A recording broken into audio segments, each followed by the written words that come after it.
تو ویسے ہی آپ صلی اللہ علیہ وسلم کے روزے رکھنے کا بہت زیادہ معمول تھا۔ چنانچہ اگر ہم دیکھیں تو ہر ہفتے میں 2 روزے آپ رکھا کرتے تھے، پیر اور جمعرات کا روزہ۔ تو اگر ان کو کاؤنٹ کیا جائے ایک مہینے کے اعتبار سے تو یہ 8 روزے تو یہ ہو گئے۔ اس کے علاوہ ایام بیز کے روزے آپ صلی اللہ علیہ وسلم رکھا کرتے تھے، 13، 14، 15، تو تقریباً 11 روزے تو یہ ہو گئے۔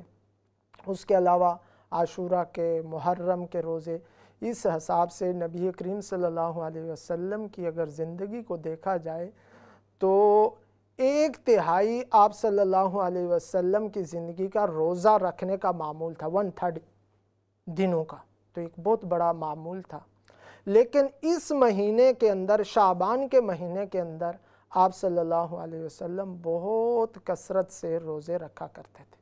حضرت عائشہ صدیقہ رضی اللہ تعالیٰ عنہ فرماتی ہیں کہ نبی کریم صلی اللہ علیہ وسلم پورے مہینے کے روزے تو رمضان کے رکھا کرتے تھے، شروع سے لے کر آخر تک، البتہ اس کے بعد شعبان کے مہینے میں سب سے زیادہ روزے رکھا کرتے تھے، بہت کثرت سے روزہ رکھا کرتے تھے۔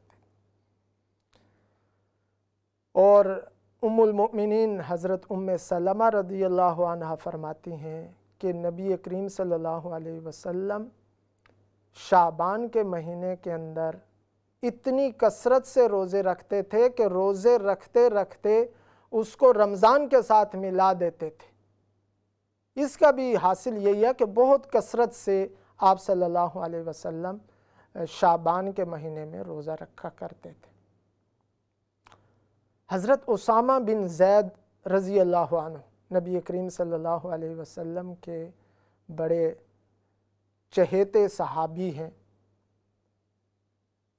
حضرت اسامہ بن زید، حضرت زید بن حارثہ کے بیٹے، تو نبی کریم صلی اللہ علیہ وسلم کے ساتھ بڑا ان کا تعلق تھا، محبت کا، عقیدت کا، اور بہت کلوز تھے۔ انہوں نے ایک مرتبہ نبی کریم صلی اللہ علیہ وسلم سے سوال کیا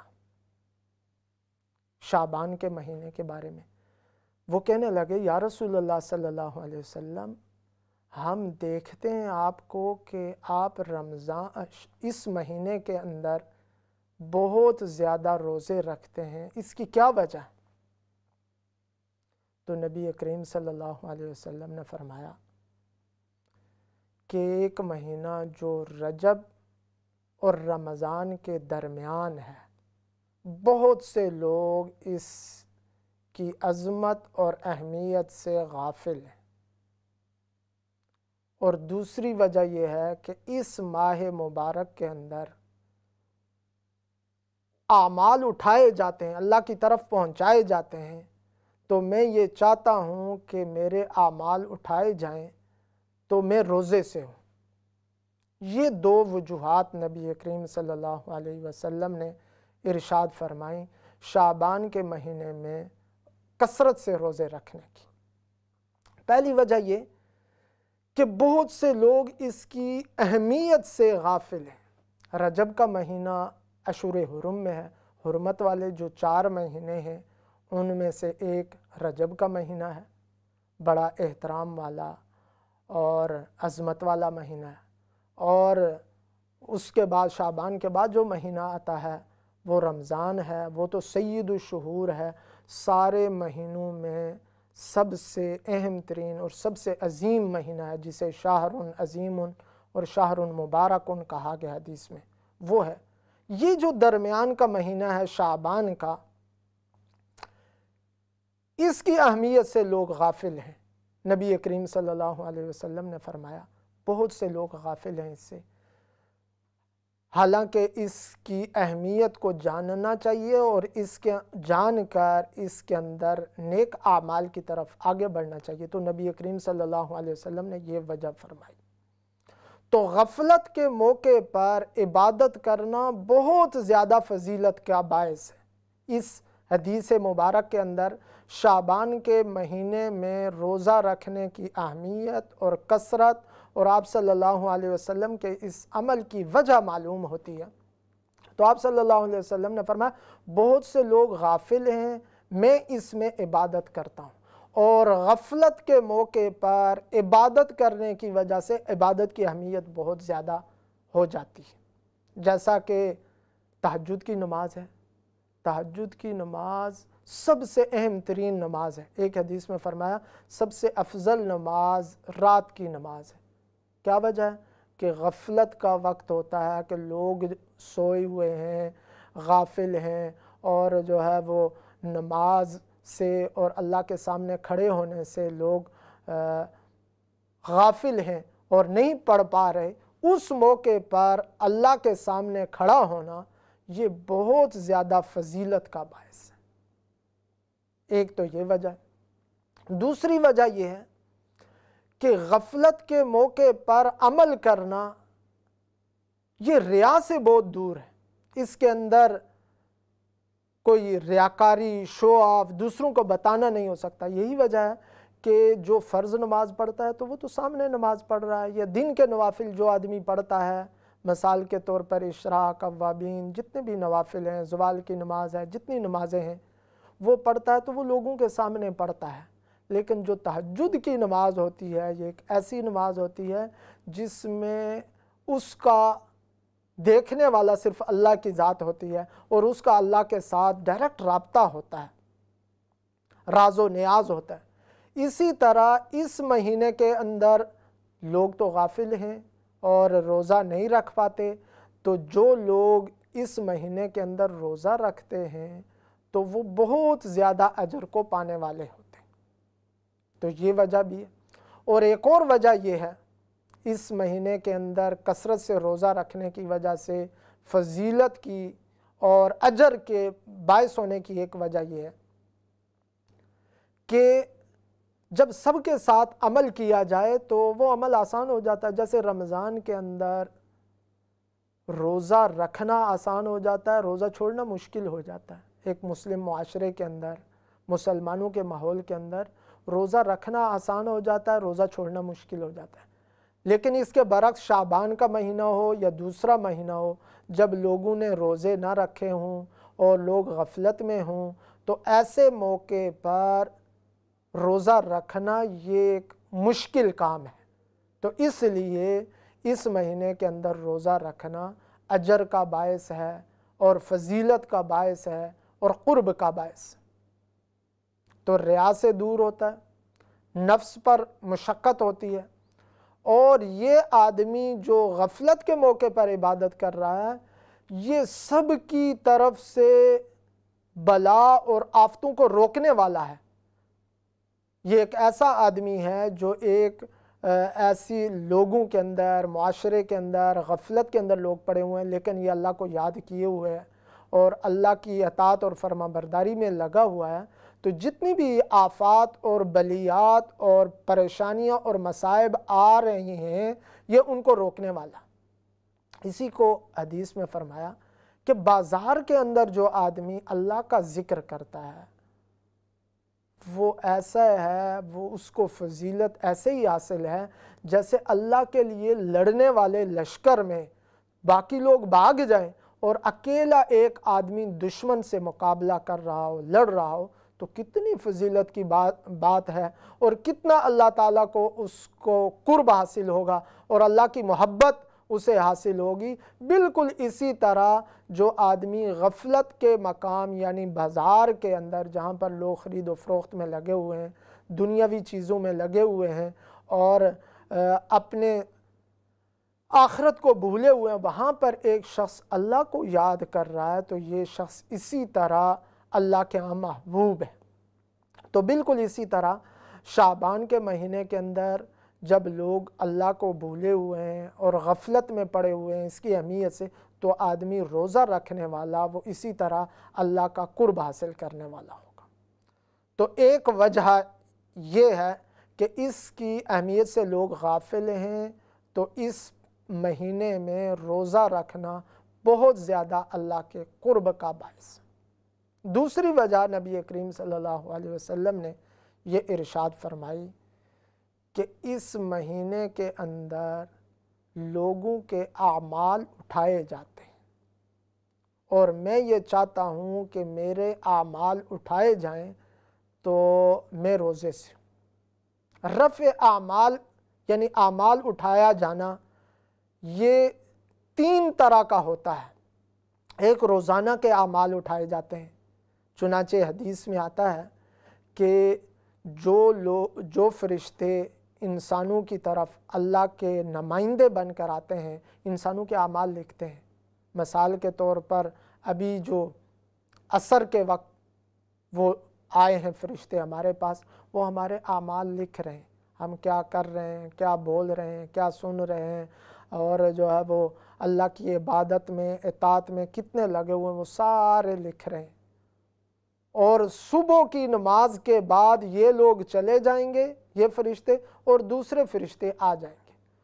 تو رفع اعمال یومیہ ہوتا ہے، 2 مرتبہ اللہ کی بارگاہ میں ہمارے سارے اعمال پیش کیے جاتے ہیں۔ چنانچہ حدیث میں آتا ہے کہ ان اعمال میں بطور خاص اللہ کا ذکر کرو، صبح کی نماز کے بعد اور عصر کی نماز کے بعد، کیونکہ یہ فرشتوں کی تبدیلی کا وقت ہے۔ اللہ کی طرف سے مقرر کردہ نمائندے یہ ہماری طرف آئے ہیں، تو ہمیں عبادت میں لگا ہونا چاہیے، ذکر میں لگا ہونا چاہیے۔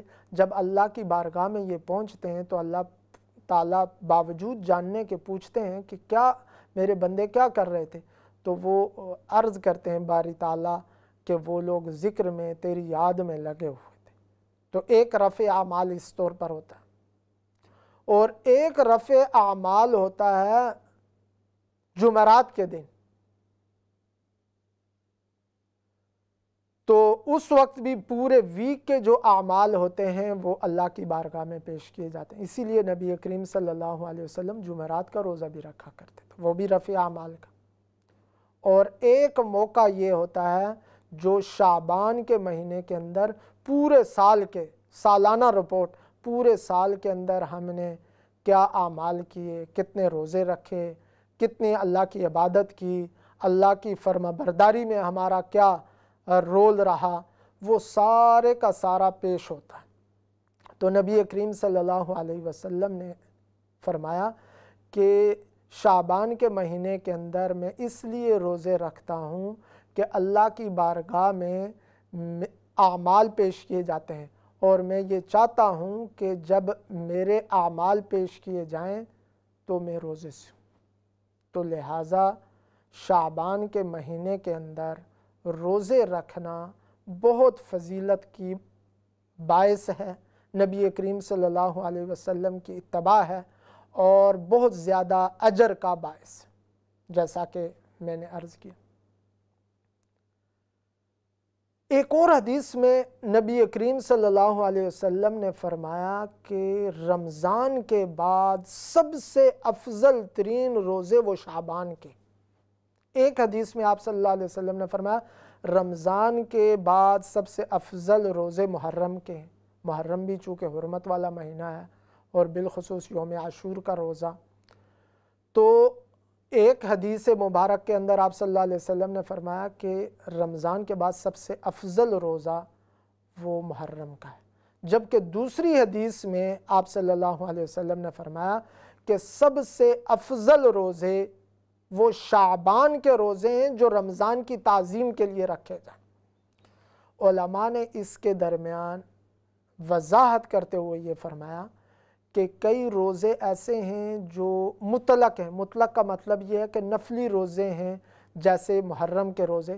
تو جو نفلی مطلق روزے ہیں ان میں محرم کے روزے افضل ہیں رمضان کے بعد، لیکن جو شعبان کے روزے ہیں یہ رمضان کے ساتھ متعلق ہیں، اور یہ ایسے متعلق ہیں جیسا کہ فرض نماز سے پہلے کی جو سنتیں ہیں، مثال کے طور پر فجر کی 2 سنتیں ہیں، اور ظہر کی سنتیں ہیں، اور عشاء کی سنتیں ہیں، سنت غیر موقدہ۔ تو یہ سنتیں فرائض کے ساتھ متعلق ہیں، لہٰذا ان نوافل کی اہمیت بہت زیادہ ہے۔ یہی وجہ ہے کہ سب سے زیادہ موقت ترین سنتیں فجر کی سنتیں ہیں، اہم ترین سنتیں۔ تو اسی طرح شعبان کے روزے رمضان کے بعد سب سے افضل ترین روزے ہیں تعظیم کے وجہ سے، رمضان کی تعظیم کی وجہ سے اور رمضان کے استقبال کی وجہ سے۔ تو اس لیے ان روزوں کا اہتمام کرنا چاہیے اور کثرت سے روزے رکھنا چاہیے۔ اور کثرت کا مطلب یہ ہے کہ کم از کم اتنے روزے آدمی رکھے کہ پیر اور جمعرات کا جو روزہ آپ صلی اللہ علیہ وسلم کا دائمی عمل ہے وہ آدمی روزے شعبان کے اندر رکھ لے۔ اور اگر اتنے بھی نہیں رکھ سکتا تو وہ 8 روزے بنتے ہیں، اگر اتنے بھی نہیں رکھ سکتا تو کم از کم 13، 14، 15 یہ جو شعبان کی آتی ہیں تو ایام 20 کے روزے یہ رکھنے کی کوشش کرے۔ تو اس طرح نبی کریم صلی اللہ علیہ وسلم کے بیان کردہ شعبان کے روزوں کو وہ ان پر عمل کر سکتا ہے اور آپ صلی اللہ علیہ وسلم کی اتباع اور پیروی کر سکتا ہے اور بہت زیادہ اجر کا باعث بن سکتا ہے اور اجر حاصل کر سکتا ہے۔ تو اس طرح آدمی شعبان کے روزے رکھنے کی کوشش کرے۔ تو نبی کریم صلی اللہ علیہ وسلم نے فرمایا کہ رمضان کے بعد سب سے افضل ترین روزے وہ ہیں جو شعبان کے روزے، تو شعبان کے روزے آدمی رکھنے کی کوشش کرے۔ اس کے بعد نبی کریم صلی اللہ علیہ وسلم نے فرمایا، جو اس حدیث مبارک کے اندر فرمایا کہ تعظیم، رمضان کی تعظیم، اس سے یہ معلوم ہوتا ہے کہ جو شعبان کے روزے ہیں یہ حقیقت میں رمضان کی تیاری کے لیے، جیسا کہ جتنی بھی سنتیں ہیں یہ فرائض کی تیاری کے لیے ہوتی ہیں۔ اگر ایک آدمی اپنی مشغولیت کو چھوڑ کر فوری طور پر آ کر نماز میں شامل ہو جائے گا، فرض نماز میں، تو وہ اس طرح متوجہ ہو کر نماز نہیں پڑھ سکے گا، اللہ تعالیٰ سے اس طرح اس کا لنک اور رابطہ نہیں ہو سکے گا بنسبت اس کے کہ اگر وہ کچھ وقت پہلے فارغ ہو کر آئے اور آ کر پہلے سنتیں ادا کرے، جو آپ صلی اللہ علیہ وسلم کا عمل ہے، جنہیں سنن رواتب کہا جاتا ہے، سنن مؤکدہ کہا جاتا ہے، جن کی تاکید ہے۔ تو اگر آدمی آ کر سنت مؤکدہ پڑھے گا، اس کے بعد فرائض میں شامل ہوگا، تو اس کے نماز کے اندر ایک اللہ تعالیٰ سے تعلق اور رابطہ بنے گا۔ بالکل اسی طرح یہ جو شعبان کے روزے ہیں، آپ صلی اللہ علیہ وسلم کا عمل ہے، اس کا مقصد یہ ہے کہ رمضان کے روزوں کی تیاری ہو سکے، ان کی تعظیم ہو سکے، ان کا استقبال ہو سکے۔ تو عمومی طور پر ہم نے یہ سمجھ رکھا ہے شعبان کے حوالے میں کہ اس کے اندر صرف 15ویں جو رات ہوتی ہے شعبان کی وہی باعث خیر و برکت ہے، اور اس کے اندر ہم اپنی ہمت کے مطابق عمل کرتے ہیں، وہ بھی باعث خیر و برکت ہے۔ لیکن حقیقت میں پورا شعبان کا مہینہ شروع سے لے کر آخر تک سارے کا سارا باعث خیر و برکت ہے، اور عمل کرنے کے لیے ہے، روزے رکھنے کے لیے۔ آپ صلی اللہ علیہ وسلم کی سیرت اور آپ صلی اللہ علیہ وسلم کی حیات طیبہ ہمیں یہ بتاتی ہے کہ ہم اس پورے شعبان کے اندر جس حد تک بھی ہو سکے روزے رکھنے کی کوشش کریں، اور تاکہ رمضان کی تیاری ہماری ہو سکے۔ تو اس شعبان کے مہینے کے اندر نیک اعمال کے اندر آگے بڑھنا اور اللہ تعالیٰ سے تعلق بنانا، یہ حقیقت میں رمضان کی تیاری ہے۔ تو نبی کریم صلی اللہ علیہ وسلم نے سے جب پوچھا گیا کہ کون سے افضل روزے ہیں رمضان کے بعد، تو آپ صلی اللہ علیہ وسلم نے فرمایا کہ رمضان کے بعد سب سے افضل ترین روزے وہ شعبان کے ہیں جو رمضان کی تعظیم کے لیے رکھے جائیں۔ اس لیے مجھے اور آپ کو چاہیے کہ ہم اس شعبان کے مہینے، بالکل ابتدا ہوئی ہے ابھی شعبان کی، تو ابتدا کے اندر ہیں، الحمدللہ پورے کا پورا مہینہ ہمارے پاس موجود ہے۔ اس کے اندر جس حد تک ہو سکے روزے رکھنے کی کوشش کریں، اور اس کا میں نے آسان طریقہ یہ بتایا کہ اگر ہم پیر اور جمعرات کے روزے رکھیں تو اس سے یہ ہوگا کہ آپ صلی اللہ علیہ وسلم کی دائمی سنت پر بھی عمل ہو جائے گا کہ ہر پیر اور جمعرات کو آپ صلی اللہ علیہ وسلم روزے رکھتے تھے۔ اور اگر یہ نہیں ہو سکتا 13، 14، 15 کو روزہ رکھنے کی کوشش کریں۔ السلام علیکم ورحمۃ اللہ وبرکاتہ۔